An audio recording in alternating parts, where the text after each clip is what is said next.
दोस्तों, आज की कहानी हमें यह समझाती है कि दुख का कारण किसी भी चीज को अपना मानना होता है। जब कोई चीज अपनी है और वह हमें छोड़कर जाती है तो बहुत दुख होता है।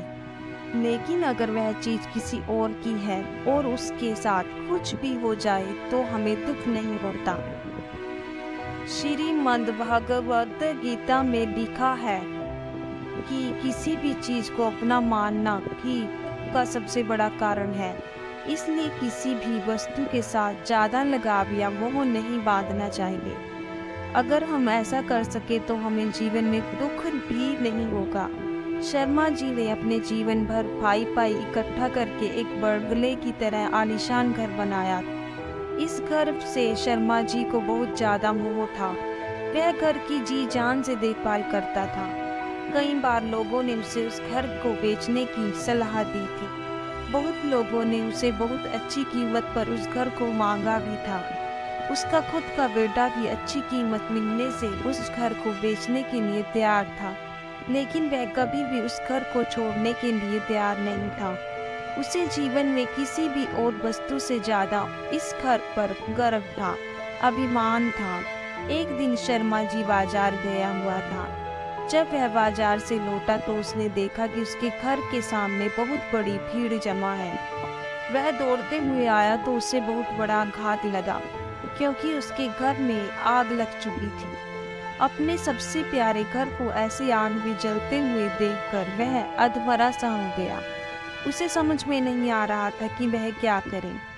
उसने निर्णय लिया कि अगर उसका घर नहीं रहेगा तो वह भी नहीं रहेगा। वह भी उसी जलते हुए घर में अपनी जान दे देगा। अपने दुख में जब वह जलते हुए घर पे जाकर अपनी जान देने गया, तब वहां तमाशा देख रहे लोगों में से एक ने उसे रोक लिया और उसे कहा, क्यों बेवजह अपनी जान देना चाहते हो? क्योंकि अब यह घर तुम्हारा नहीं है। एक दिन पहले ही तुम्हारे बेटे ने इस घर का सौदा किसी के साथ कर दिया था।